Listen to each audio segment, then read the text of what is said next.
அன்புள்ள ரிஷபராசி என்பர்களே, இந்த வார ராசி பலன். ராசியில் செவ்வாய், 2இல் புதன், 3இல் சூரியன், 4இல் சுக்கிரன். நல்ல ஒரு அனுகூலமான அமைப்பு. பல வரவுகள் அதிகரிக்கும். சிக்கனமாக இருத்தல் வேண்டும். உங்களுடைய செல்வாக்கு கூடும். 3இல் சூரியன் இருப்பதால் அரசியல் செல்வாக்கு கூடும். அரசு ஊழியர்களுக்கு நியாயமாக எதிர்பார்த்த பதவி உயர்வு, உத்தியோக மாற்றம் கிடைக்கலாம். குரு 3இல் இருப்பதால் உத்தியோகத்தில் உழைப்பு அதிகமாக இருக்கும். பிறர் விஷயங்களில் தலையிடுதல் கூடாது. தொழில் வியாபாரம் நீங்கள் எதிர்பார்த்ததை விட மிக சிறப்பாக இருக்கும். லாபங்கள் பெருகும். தொழிலில் ஏற்றுமதி இறக்குமதி தொழிலில் ஈடுபடும் அன்பர்களுக்கு அபரிமிதமான பண வரவுகள் அனைத்தும் உண்டு.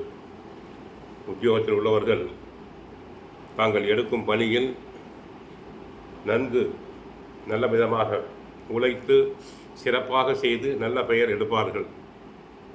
மாணவர்கள் நன்றாக படிப்பர். போட்டித் தேர்வுகளில் கலந்து கொண்டு வெற்றி பெறுவர். பரிசு பாராட்டுதல்களை பெறுவர்.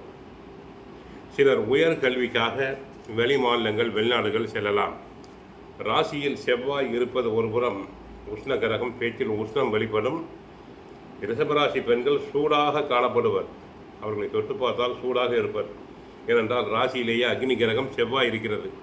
பேச்சும் சூடாக இருக்கும். தைரியம், செயல்திறன் அதிகரிக்கும். 2இல் புதன், சாதுரியமாக பேசுவீர்கள். காரிய வெற்றி உண்டாகும். சகோதரருடைய ஆதரவு கிடைக்கும்.